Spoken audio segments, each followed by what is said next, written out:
Morning, everyone. Welcome to this webinar. Um, just going to give it another couple of minutes just as the attendees filter in. But we've already got quite a few of you filtering in here now, so great to see you all here this morning.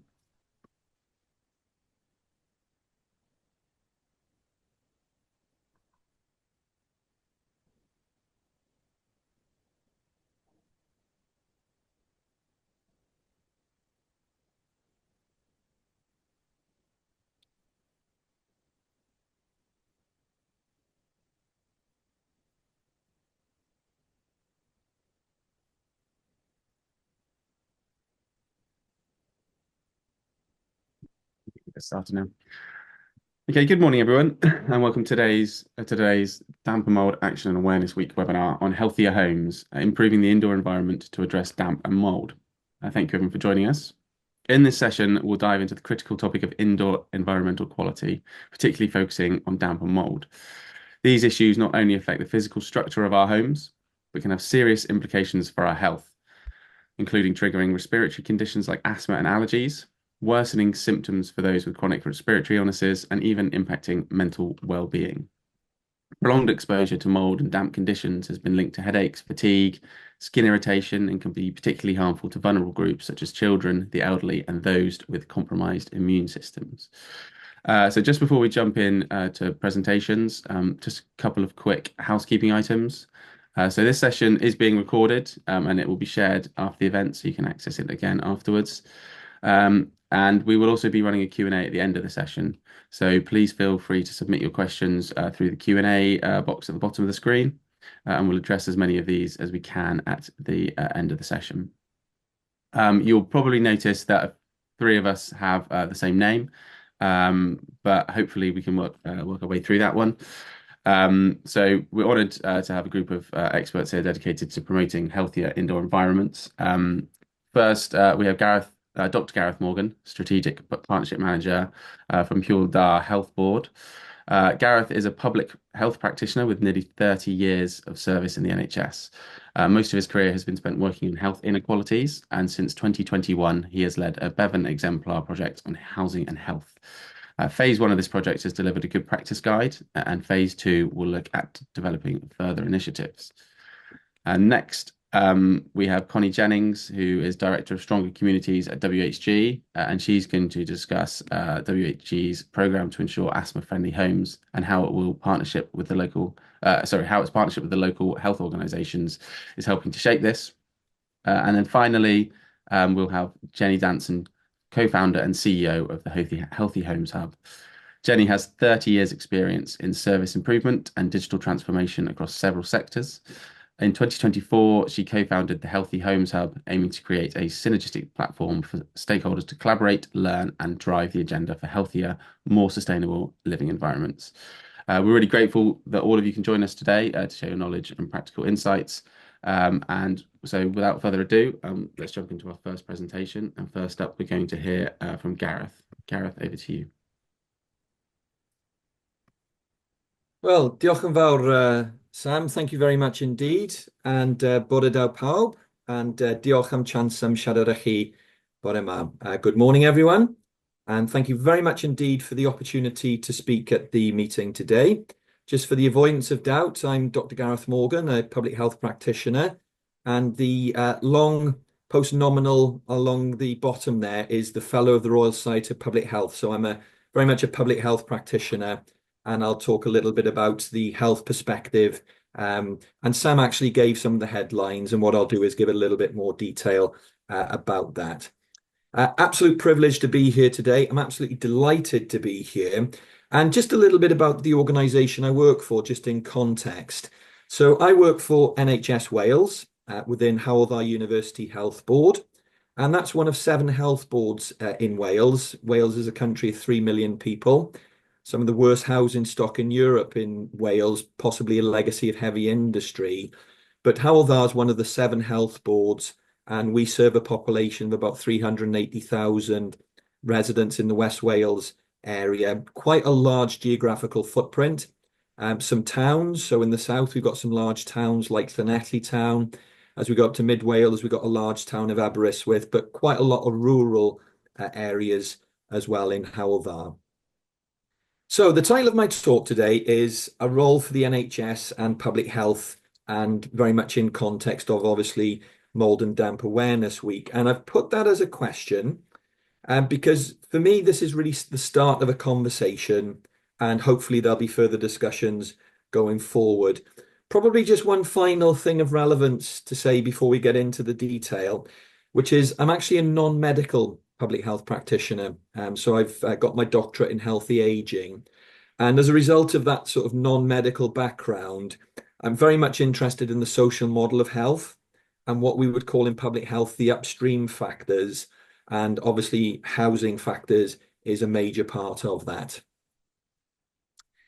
So why am I here today? Well, for a couple of reasons, really. Perhaps the first one is to listen and learn. Every day's a school day. So for me, it's got great personal value just to be here today with other speakers and also to gain feedback from other participants. The second reason I'm here is I really want to bring the health perspective to this important topic. And if we can, thirdly, to stimulate some discussion and possibly even some action by meeting some new colleagues today. So I've got three reasons why I want to be here today. But as a starting point for the presentation, I'm just going to take you back to what I would call core public health. And public health often focuses on lifestyle, and very rightly so, because we know that smoking is a major cause of illness and premature death. We know that alcohol intake is bad for health. And of course, we know there's beneficial behaviors such as exercise and diet. And public health has really been working on this. But what I've tried to do is to widen that scope of public health to also include housing, because we know that housing is a major factor in health, and living in a cold and damp home can lead to adverse health effects, both physical and mental health. And we'll take a bit of a deeper dive on that. But in terms of NHS, for some people, a cold and damp home can result in an admission to hospital and even result in excess death. So we're talking about matters of life and death here. And this is especially true with patients with underlying health conditions, heart and lung disease, and especially in the colder winter months when we experience major NHS pressures, and especially in the context of cost of living pressures. So for me as a public health practitioner, I'm delivering a Bevan Exemplar project on housing and health. And this is quite a prestigious award that we've got here in Wales. It's named after a Welshman, Aneurin Bevan, and he was the founder of the NHS in 1948, but he was also the first minister for housing and health. And it was great that that portfolio was combined into one ministerial role back then. And really for myself, my professional journey continues and it's widened, and that's why I'm here today. Now, normally I would give you a half an hour talk on housing and health at least, but very briefly on the project that I'm leading on, we know that housing has massive impacts on demand on the NHS. And just to keep it really simple, the front door of the NHS, for example, hospital admissions, during colder weather, during the cost of living crisis, we know that for some families, heat or eat is a reality. And obviously that impacts on a lot of health issues and as a result, a lot of NHS pressures. But so that's the front door of the NHS, but there's also housing factors at the back door of the NHS. So what we would call discharge from hospital. And we know that there's many people in hospital that are not discharged. They may be medically fit, but housing factors are important in that. And an obvious one is if people have had a changed mobility, for example, if they've had a disabling stroke and their house or more broadly their accommodation needs to be adapted to safely discharge them. So there's actually really a lot of reasons why housing impacts on NHS pressures, and housing is a major factor. So what we really need to do is to strengthen the partnership between housing, health and social care. And I call this a triangle, and pressure on one part of the system will obviously put pressure on other parts. Whereas if we've got an equal load, then the triangle can obviously be more stable. Now, in healthcare, we often focus on acute medical pressures, so what turns up in terms of demand. And really, there's an opportunity now to shift that focus upstream to those determinant factors such as housing, which is really crucial. And that obviously has a link as well to people's finances. And just to illustrate the amount of societal cost, we know that poor housing has a massive economic impact. And in Wales alone, Public Health Wales, our national organisation, have estimated that poor housing costs the NHS about £100 million each year. And that's just in Wales alone. So scale that up across the UK. This slide is just a very brief illustration of the art of the possible. In fact, it's more than the art of the possible. We've actually delivered this. So in my Bevan Exemplar project, I've led a multi-agency group to distill the evidence on housing and health into a good practice guide. It's a very long good practice guide, but the essence is on this slide. And we're now looking to roll this out across Wales. And essentially, it sets out the domains of good practice across all aspects of housing and health. So, for example, falls prevention, excess winter pressures due to cold and damp homes, and developing referral pathways between housing and health services. It's an easy score. It's a scale of 1 to 10 per domain. So we've got a nice ready-made percentage where you can baseline yourself. And I'm really pleased in general terms to report we're making steady gains on this. And as I mentioned at the beginning of my talk, my role is as a public health practitioner. So for me, it's always the action that's really critical. So I'm going to spend a bit of time on this particular slide in terms of the health effects of damp and mould. And we know that damp and mould within the home can produce allergens, mould spores, toxins, irritants, and they're all harmful to health. And most people will come into these substances produced by damp and mould, obviously by breathing them in. So they will predominantly affect the airways and the lungs as well as other surfaces, and we'll come on to that. So damp and mould can cause disease and ill health in anyone, but especially people with underlying health conditions. So we've mentioned respiratory, cardiac, but also weakened immune system for whatever reason. So, for example, people who've had transplants, people who may be undergoing cancer chemotherapy, and there's lots of other people at risk of this as well. So just going through this in terms of main headlines then, the main effects are obviously going to be on the lungs or the respiratory system, and damp and mold predominantly affect the airways and the lungs. So general symptoms of this will include cough, a wheeze or a shortness of breath, as well as an increased risk of airways infections. Plus, of course, it can also worsen allergic airway diseases as well. So there's a condition called rhinitis. So anything with an itis is inflammation that can also be worsened by this as well. Moving away from the respiratory system, there's other physical health effects. So irritation of the eye, and that's a condition called allergic conjunctivitis. With the skin, we're looking at things like eczema and other patches of itchy skin and skin rashes, plus, of course, other fungal infections. There's no health without mental health. So the mental health effects of this are quite profound. People who are exposed to damp and mold might experience poor mental health as a result of living in such conditions. And that is quite simple, actually, unpleasant living conditions themselves, the anxiety related to the impacts upon physical health, and also perhaps another one, which is the social isolation. So sometimes you may not want visitors to come into the home as well. Plus also, there's lots of other factors that play into this, and we can talk about profiling an at-risk group or at-risk groups for this. So at-risk groups who are particularly affected are people with pre-existing health conditions. So we've mentioned allergies, asthma, chronic obstructive pulmonary disease, cystic fibrosis, a whole range of lung conditions and cardiovascular disease. We've mentioned about weakened immune systems, so transplant and cancer patients. Patients may already have a mental health condition. So it's not caused by it, but they already have it. So it could be exacerbated by it. A major group here about pregnant women, their unborn babies, and also women who've recently given birth. They may have weakened immune systems. Children and young people, especially the young, where their organs might still be developing. So they may particularly be adversely affected from the physical conditions, such as respiratory problems, and also of worsening mental health in young children as well.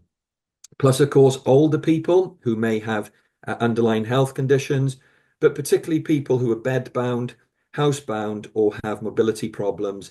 So not only does that make it more difficult for them to get out, but also may limit their exposure to fresh air. And often we may find that people fall into more than one of these categories and particularly vulnerable then to the health impacts, the adverse health impacts of damp and mold. So in closing, there is an extensive evidence base that housing and health are linked. And in response to my question about damp and mold awareness, then there clearly is a role for the NHS and public health. And what we really need is action. There is actually guidance on this from the National Institute for Health and Care Excellence. They've published recommendations on indoor air quality, NICE Guidance 149 or NG 149. So we've got a link there. And also there's an excellent national government web page as well on damp and mold. Just finally, before I sign off, we can only really achieve this in partnership. And it's been great to be here today and deliver an NHS perspective. And I'll look forward to conversations later. So I'll stop there, Chair.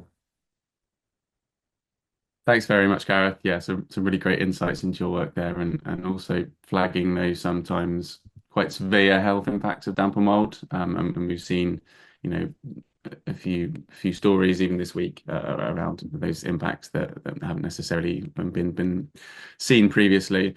And I think Connie's going to touch on some of those health impacts in her presentation as well. And I think just at the end there, and you mentioned during your presentation as well, some really important comments about collaborations, which, I think we can come back to at the end of the session in the Q&A. Just a reminder to everyone attending today that we will be having that Q&A session at the end. So if you have any questions for our speakers, just get them into the Q&A box at the bottom of the page. But I think we'll move on to our second speaker now then. So we've got Connie Jennings here from WHG. Connie, over to you.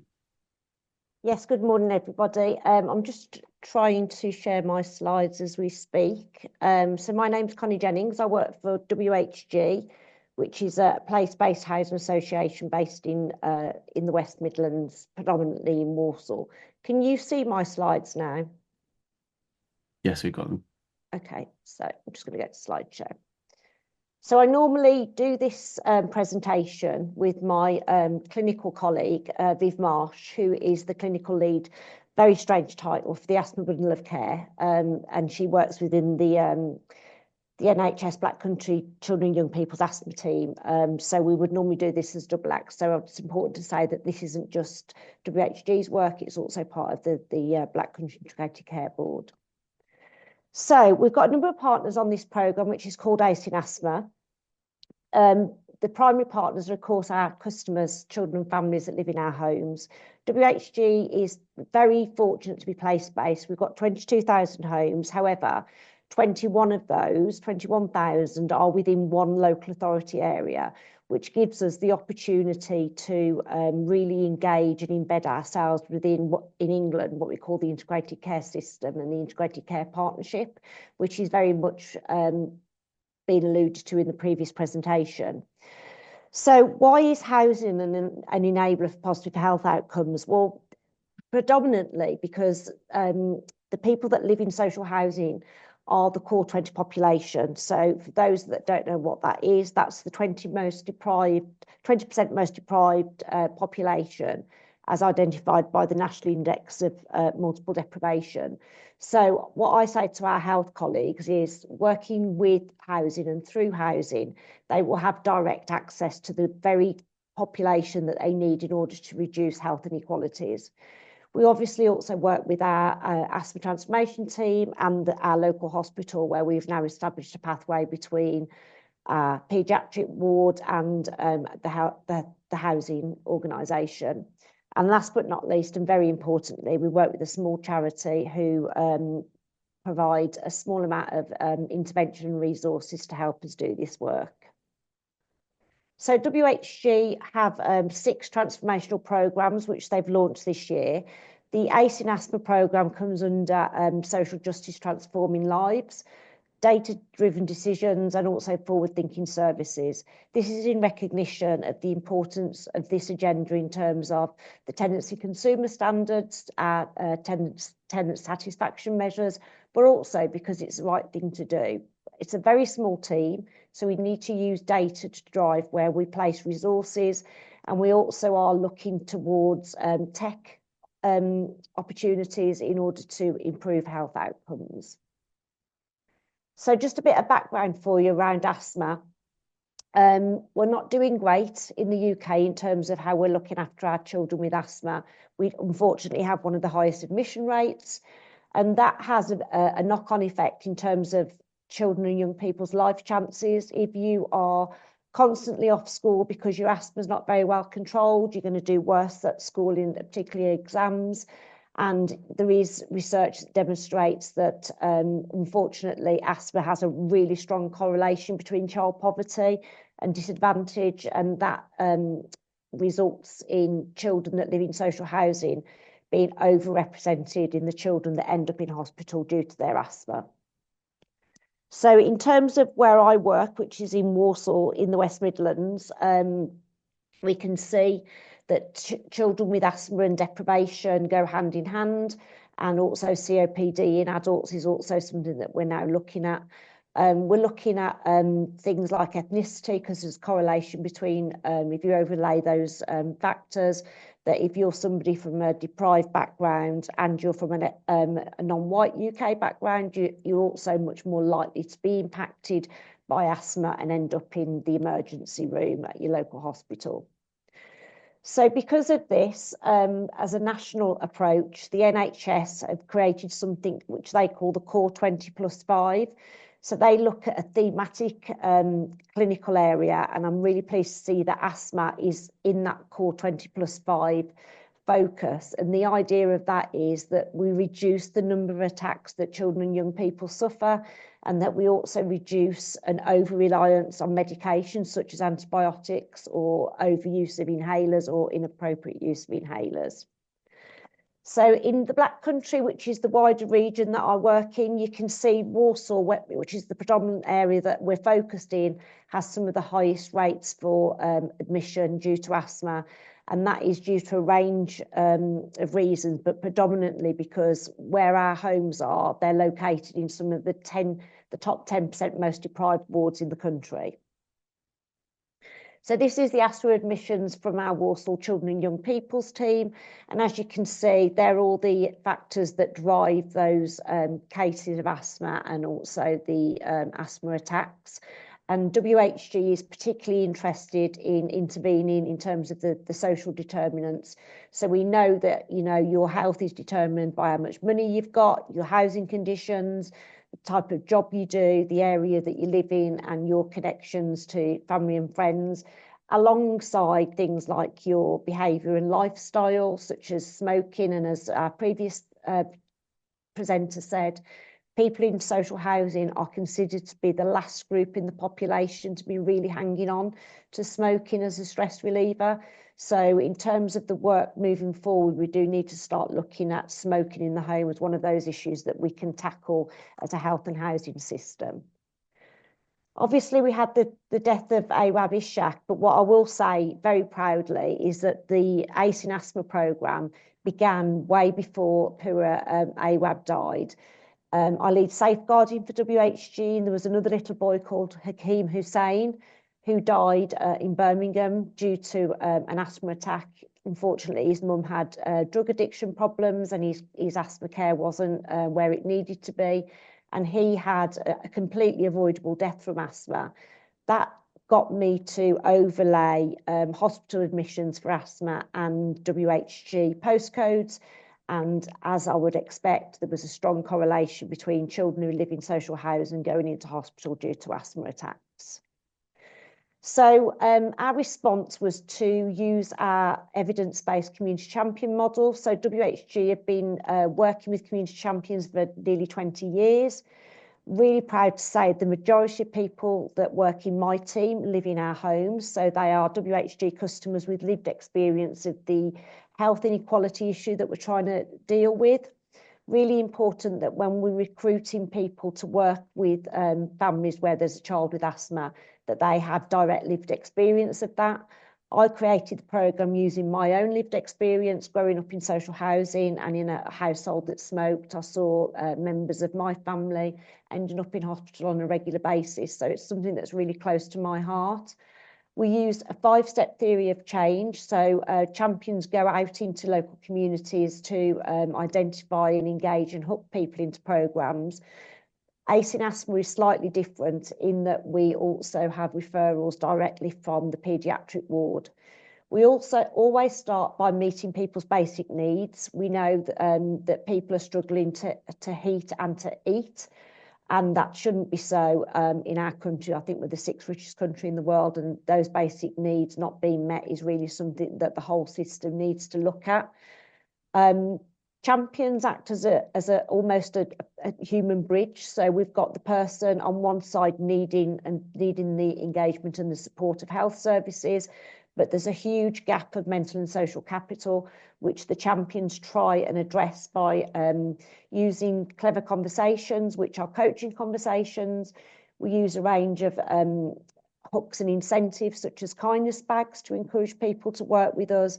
But predominantly our referrals come from the paediatric ward, where a child has gone in to hospital due to an asthma attack and they live in a WHG home. So we created the ACE in asthma as a proof of concept. It's really important to say that it has to be a partnership approach. I couldn't do it just with housing, and health couldn't do it just with health. It really is a systematic approach to dealing with what are avoidable asthma attacks. So where a child has an asthma attack and they go into our local hospital, parents are asked whether or not they live in a WHG home, and if they do, whether they'll give consent to make a referral to our social prescribing and community champion team.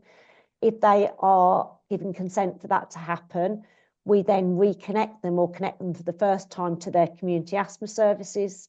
And what happens is then we have a joint visit by our WHG surveyor and a social prescriber. And that's important because we know that there are environmental factors that are probably driving that poor asthma control, but also that there's a whole range of social determinants such as fuel and child poverty. And the social prescriber will create a social prescription for that family to remove those drivers for those poor asthma management. We also offer parents of those children with longer term support via our 5-step confidence building programme. And a number of the parents that we've engaged with to try and support their children with asthma now actually work for WHG, either as champions within the team using their lived experience or within other parts of our organisation.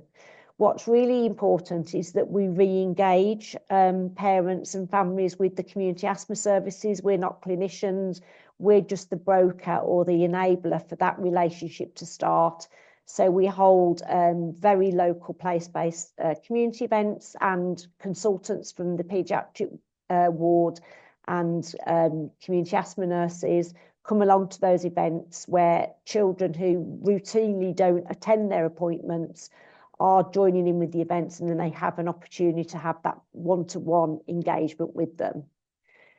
The ACE in asthma programme is part of our business as usual approach. So like many housing organisations, we have a specific policy around damp, mould and condensation. And what's really important is that where we have damp and mould, if we can't remove it from that home, that we move the family. Over the last 18 months, we've moved 3 families due to environmental conditions, and we're really upfront and transparent about the need to do that. We're not saying that we've got all the answers or that we're perfect, but what ACE in asthma does is try and provide an intervention that's practical, low cost, and enables us to connect our customers with the health services that they require. We're also working with Aico and with Birmingham University, and we're now putting in sensors to monitor things like heat and ventilation, CO2 levels, to ensure that there are no environmental sensors that are driving the poor asthma control. And the other thing that we've identified and embraced within WHG is we've got a very strong safeguarding culture at WHG, where safeguarding is seen as everybody's business. So what we've now done is introduce signs of respiratory illness as part of that safeguarding concern. So we ask people to look out for signs that there's somebody in the house with asthma, and where there is damp and mould, that they make a referral to the ACE in Asthma programme. These are some of the outputs and the impact that we've had over a 12-month period. And what you'll see there very strongly is that 96% of the children that we worked with are in that core 20 population, are on the lowest income. Lone parents is also a driver for children struggling to have their asthma managed. You know, if there's only one parent in the home, how do you attend different appointments, take the kids to school and go to work? Lots of children have been signposted to, lots of families have been signposted to money advice in order to get the benefits that they're often unaware of. And really importantly is when surveyors visit and assess the homes, that any homes that require repairs, that they're prioritised. And as it says there, we did relocate 3 families. So our next steps at the moment is we're trying to highlight and cascade something that we're calling asthma-friendly homes. So an asthma-friendly home is one where you prioritise repairs where there are homes with damp and mould. You can also be an asthma-friendly Homes Plus housing association, local authority, whereby not only do you prioritise the damp and mould to repair, but you also offer that wider support service around money advice, providing warm winter coats, winter shoes, bedding, etc. All the fuel poverty vouchers, all the practical things that people need in order to manage their child's asthma well. If you want to read about the work in more detail, you can look at the Housing Ombudsman report, where it was cited as best practice. Really pleased to see that we've managed to get the work as embedded as part of a children's neglect strategy. And although I'm not really one for awards unless it gets me some additional funding to work with our families, we are up for a HSJ award next month. And in terms of year 2 of the programme, what we're moving forward with is that we want to embed sensors in a number of homes where children have asthma, so we can collect that really rich data, which will obviously then help us to scope out and framework in the future. Thank you.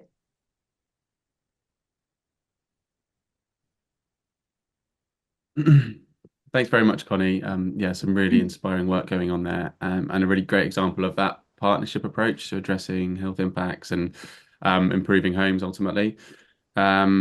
I think one of the really important things to highlight as well are those social determinants that kind of predispose people to experiencing health issues. You know, a lot of the work that I'm involved with is in social housing, but even within social housing, there's other things that determine whether people will experience those issues and necessarily, you know, need to be addressed in certain ways. So, yeah, really great insights there. And hopefully, again, we can speak through some of those and ask some questions around them in the Q&A at the end. We do have a couple of questions in the Q&A. Just a reminder again for the audience to get those questions in for the speakers. Just before that, though, I'm going to hand over to Jenny Danson from the Healthy Homes Hub, and hopefully she's going to give us perspective on, you know, what this means for landlords and also looking at some of the policy. Brilliant. Thanks, Sam. So yes, I will having a bit of a just to go through some of those areas that are important from a landlord perspective. And just to put a bit of context around the Healthy Homes Hub, it's a platform that's available for everybody connected with health and with housing. It's a free platform. We're going to go live with much more information from Monday. But if you register at our holding page of healthyhomeshub.uk, you can get a lot of this information, and particularly the stuff we're doing with Connie as well. So lots of things on there. So I want to look at 5 key areas really today: the legal obligations, health and safety responsibilities, the financial implications, a bit around ventilation, and community engagement. But before we jump into that, I thought it'd just be worth having a little look around condensation, damp and mould, or CDM as a number of organisations are calling it, and how it can significantly impact a home. So we've got condensation, which is really from warm, moist air coming into contact with a cooler surface. And we know that that can cause damage to walls, to ceilings, windows, can lead to peeling paint, peeling wallpaper, and damaged wood. So that is, we've seen certainly a lot more of that since the energy prices have gone up and the cost of living. From a damp perspective, that can result from various sources. So we've rising damp, penetrating damp, and leaks. And leaks is particularly a big thing, I think, within social housing, of where we end up with a lot of damp coming through. Leaks tend to be an area that housing providers, particularly from gutters, tend to be quite a low level repair. So something that is only done on an irregular basis. But actually, it'd be interesting to understand, and we're seeing more evidence around that, of where that then contributes to the CDM, basically from a leak from a gutter. So the damp can lead to unsightly stains on walls and ceilings, which over time can weaken the structural integrity of the property. And it also creates that musty smell that we've all smelt either in our own homes, or the fact of when we've been to other people's homes, that sort of permeates the home, making it less pleasant to live in, and really importantly affecting the indoor air quality. And the last one to look at is the mould.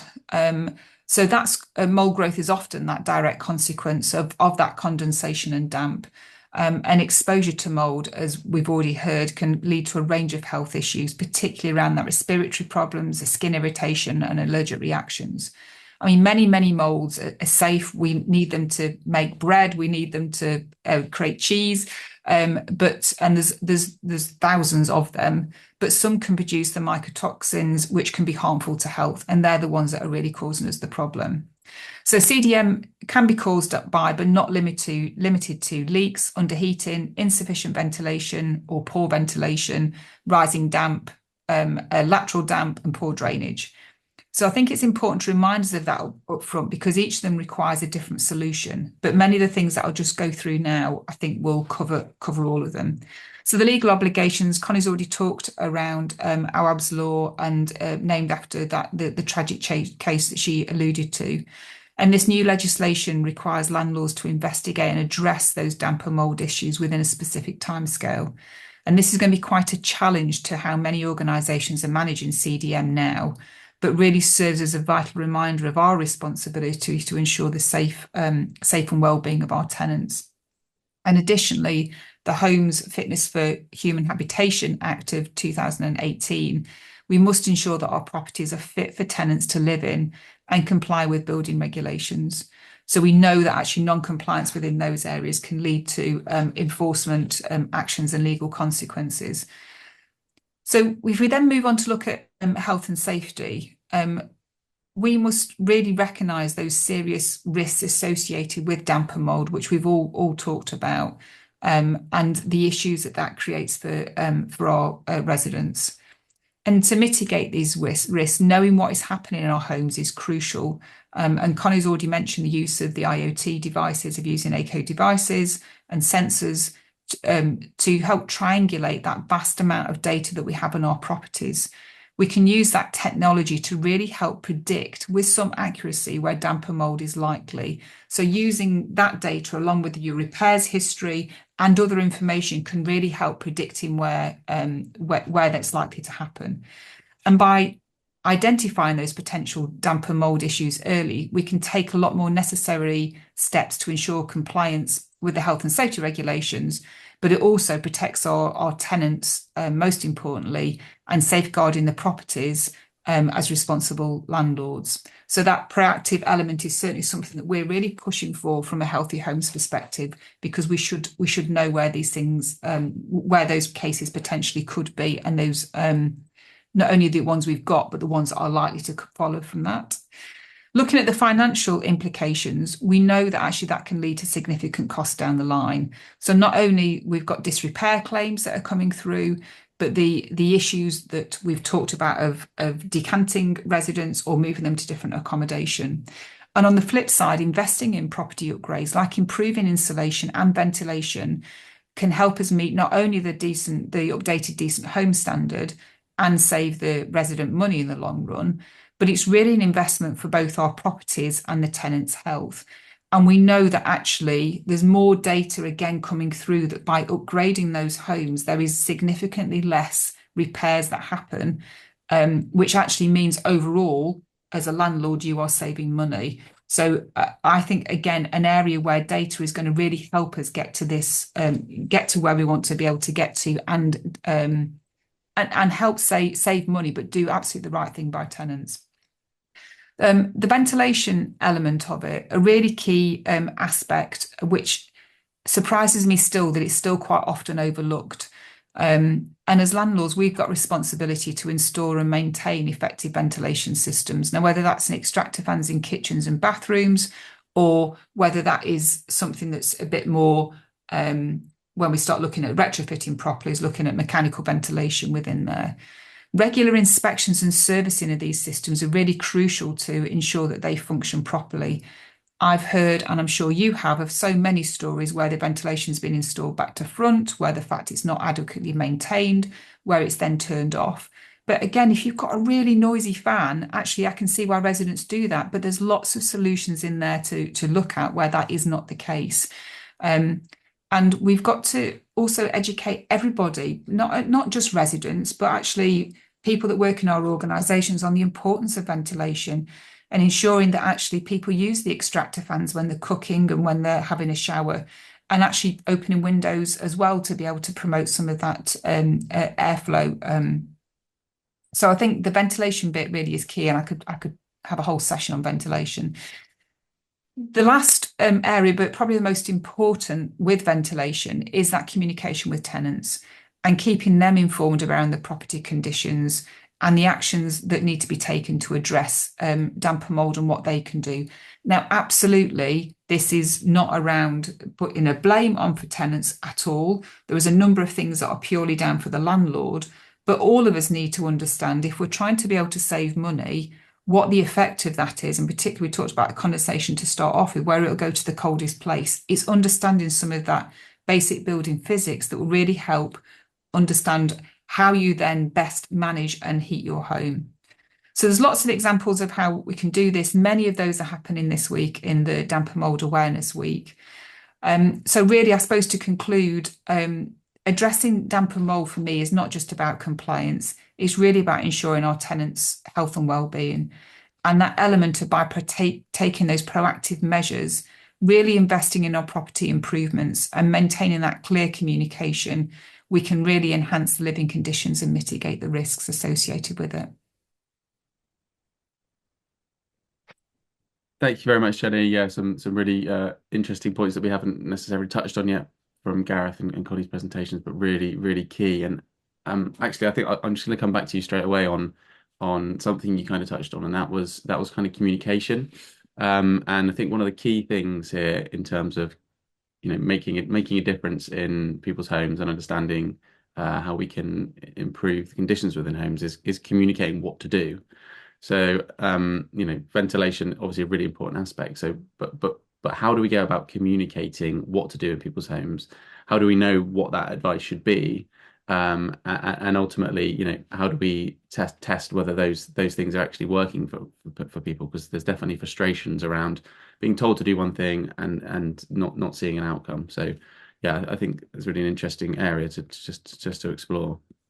If I just pick up just the ventilation bit then to start off with, and let Connie jump in around the customer, because I think one of the things that I see quite often is that the ventilation system that is put in, whether that's just an extractor fan or whether it's something grander than that, is not necessarily fit for how the building is being used. Now, that is quite often because of overcrowding. So actually, they're not fit for purpose within there. And actually, they're not necessarily things that you would put in your own home because of the noise that they create. And yet there's lots of different options around there, around really thinking about how is that home going to be used and what ventilation do I need to be able to put in to mitigate that happening. Because it's all well and good, we're going around and saying, well, actually, you need to make sure you use the ventilation. And that's true. But it's got to be something that, one, is fit for purpose, and two, actually fits in with how the home is being used. So something on a bathroom on a 10-minute timer afterwards may not be sufficient if depending on who's using that. So I think that's a key bit. Connie, do you want to pick up on the resident side? Yeah, so I think what's really key about the approach we take at WHG is that the team that are going out to support customers to manage this issue are customers themselves. So they can use their lived experience and have that level playing field. So there's less of that, that power imbalance is immediately removed, and that trust is much quicker to get to, because if we've, inverted commas, blamed customers in the past and said, oh, it's because of this, that, and the other, trust can be something that you've got to develop in order for people to engage with you. I think the work that we do at WHG is very practical. So we try and find a practical solution to things. And, people have got to dry their washing. I dry washing in my house. So why would our customers be any different? So we will look at the home and look at the practical interventions that we can put in the home to ensure that they're not putting washing on radiators and so on and so forth. And the other thing I think that drives poor asthma control in a lot of our homes is that they're not having the heating on because they can't afford to. So addressing that issue around fuel poverty vouchers from somebody like Hacked is a real practical, easy thing to do. And also, just buying somebody an airer, a clothes airer, can be as simple, and ensuring that they open the window when they're drying that washing. Really practical stuff like that. But I don't think we can get away from the fact that a lot of the homes that we've got are not suitable for the needs of our customers now. So the drying areas that we used to have in the past are no longer used in that way, and so on and so forth. So I think tumble dryers that are vented so that they're not coming into, but then again, there's the cost of that. So I think there has to be an individual approach according to that customer's needs, and the best person to have that conversation is another customer that's had that lived experience. Yeah, and have you kind of integrated some of that within like the strategies that you use? So Connie, Yeah. what are the most effective things that you've So I've worked with identified? our local authority. We've got the hardship fund, which the central government have given to all local authorities, and we use some of that money to provide interventions such as tumble dryers or airers, to fuel vouchers. We've provided children with warm winter coats, shoes, bedding, all the things that can keep the house warm, which obviously alleviates some of the issues, but also can then drive some of the issues. So it's having that balance. And a lot of customers don't know how to use the heating system. So having somebody come out to do that face-to-face interaction, I think is really important. I don't think this work is difficult. I just think you need to have a logical framework to work within that you go through, regardless of what you're presented with, that almost through a flow chart. Have you done this? Can I do this? Will this work? Etc. etc. But predominantly, it's about, I think, what drives poor asthma control and issues to do with that is poverty, and therefore intervening in that can give people the tools they need to help themselves, because they don't want to be reliant on services to deal with issues. They want to do it themselves. Yeah, absolutely. Gareth, I think I'm going to also bring you in on this and just to kind of get your opinion on whether you think public health should have a greater role in kind of effectively communicating health risks of damp and mold to tenants and landlords and policymakers, so that we can kind of implement those things that are needed. Yeah, I think there's definitely an expanded role we can have. We've traditionally always focused on lifestyle. We also focus quite heavily from a public health perspective around vaccination campaigns, cancer screening. I would suggest that housing could be part of that campaign mix. That's not in any way to relegate any of those other issues. They're evidence-based, they're effective, they have great health gain. It's just, for me, the missing link. And for housing, and we've known for years, we've known for centuries that poor housing is associated with poor health, right the way back through Victorian times of crowding, infectious disease spread, back to the Romans with sanitation and water supply. So it's kind of not new.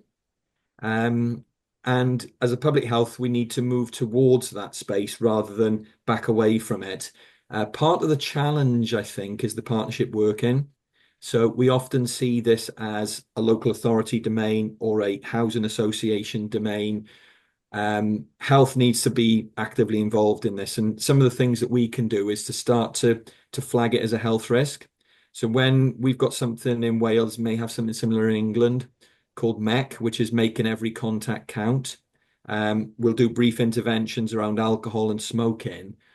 Why couldn't the housing conditions be part of that MEC? If we've got people coming into healthcare services frequently with respiratory illnesses, at some point you might want to have that conversation around the housing.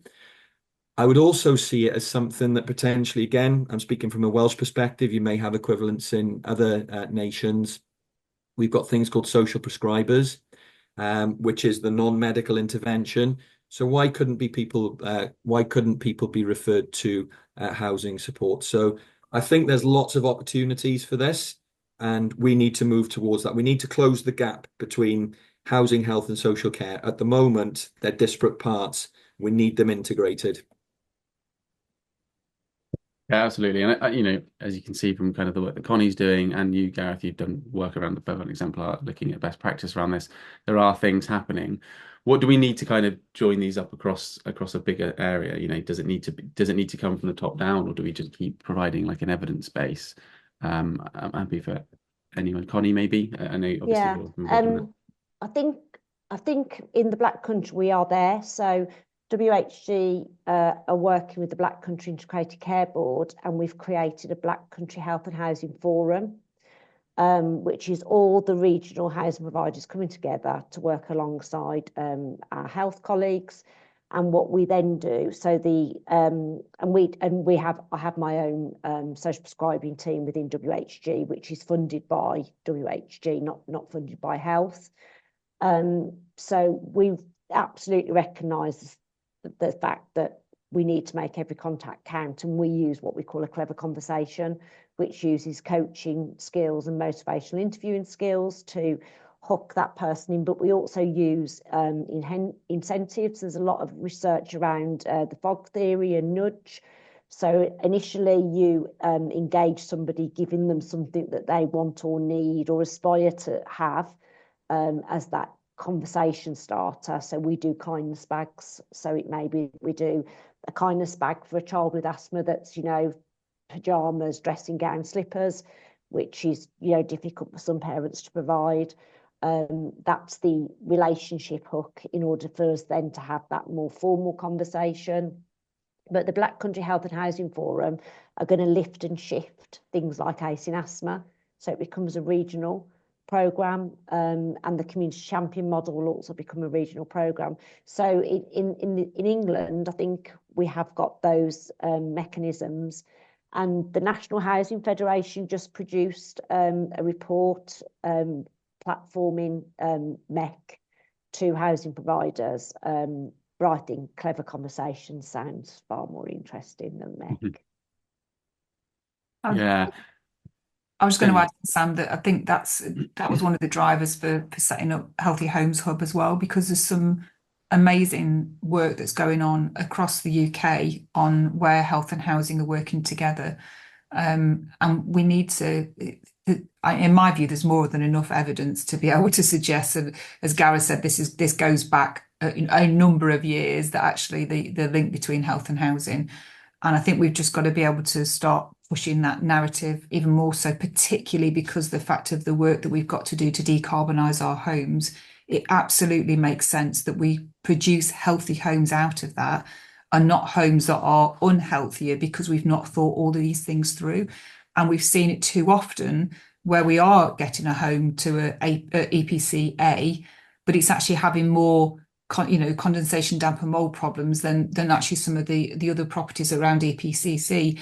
And that's, even though the EPC bits is, it's a notional figure really, but it just shows how important that communication is and how we do things in a way that means we're going to end up with something that's healthier.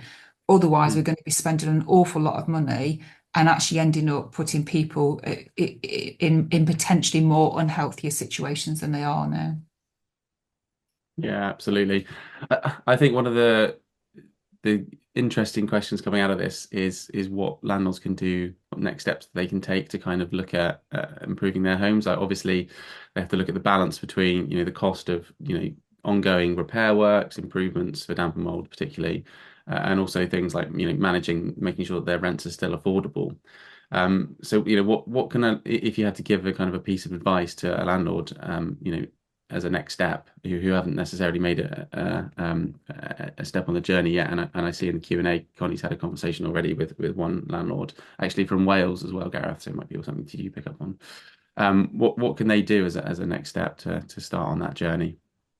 So for me, it's all about data, and data is going to help us resolve this. Now, whether that's data to predict where damp and mold is likely to happen, whether it's using sensors like Aico sensors to be able to understand what's happening now in people's homes, as well as looking at where are those properties that actually are getting a lot of repairs coming through.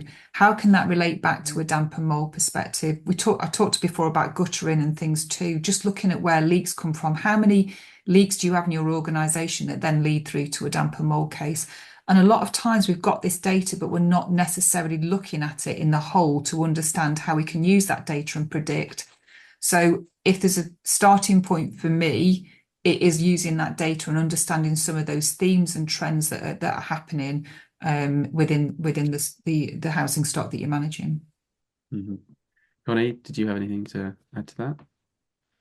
I think I've just looked. I'd like to respond to one of the Q&As where somebody was, I think Barry was saying that that there's that damp and mold doesn't cause asthma, but the fact is it exacerbates it. So it might not be the driving reason why somebody has COPD or asthma, but we can't ignore the fact that when people are living in unsuitable housing conditions, that what their underlying illness is can be made worse by poor housing conditions. So I think we have to work on the basis that, and I mean, we're regulated under our tenancy consumer standards. We must identify and address those issues, and we need to be realistic. Some people that live in social housing are living in very, very stressful situations. So smoking is going to be a stress reliever for that. So for me, having that holistic approach, so tech, I think, is a really good enabler of dealing with this. Collecting that data, as Jenny said, we've only got so much resource, so we've got to ensure that we're targeting that resource effectively. In terms of how WHG work, we use a platform called View It, which is an NHS platform, and you can put your postcodes in there and it will give you a report on the health of your customers, in real time. And for me, therefore, working with data, using tech, looking at other good practice and learning from it, being practical, but also having a heart and caring about the people that are living in those difficult circumstances is it's what gets me up in the morning. That's what makes me want to do the work that I do. We've just got to collectively accept that there is an issue and that we need to deal with it. Yeah, I think that's a really great point to end on, Connie. I think this this conversation alone has shown that there's still a lot to do, but there's actually a lot to be hopeful for and a lot to kind of build upon. So thank you all for kind of your inputs into that, and hopefully we can continue those conversations moving onwards. So yeah, we're gonna have to bring this to a close now, unfortunately. But thank you to everyone who's joined us today, and a big thank you to our three speakers for sharing their expertise and insights. Before we sign off, just quickly, I'd like to mention that this is one in a series of webinars this week that we're hosting across Damp and Mould Action and Awareness Week. So we'd like to invite you to join us for the upcoming webinars that we have remaining this week, and these can be found on the Aico website, aico.co.uk. We are hoping to make this Awareness Week an annual event. So if anyone is interested in kind of collaborating moving forward, please get in touch, and also hopefully continue these conversations that have been facilitated over the week. So all that leaves for me to say is thank you again for joining us. Thank you to our speakers, and we hope you enjoy the rest of your day. Thank you. So,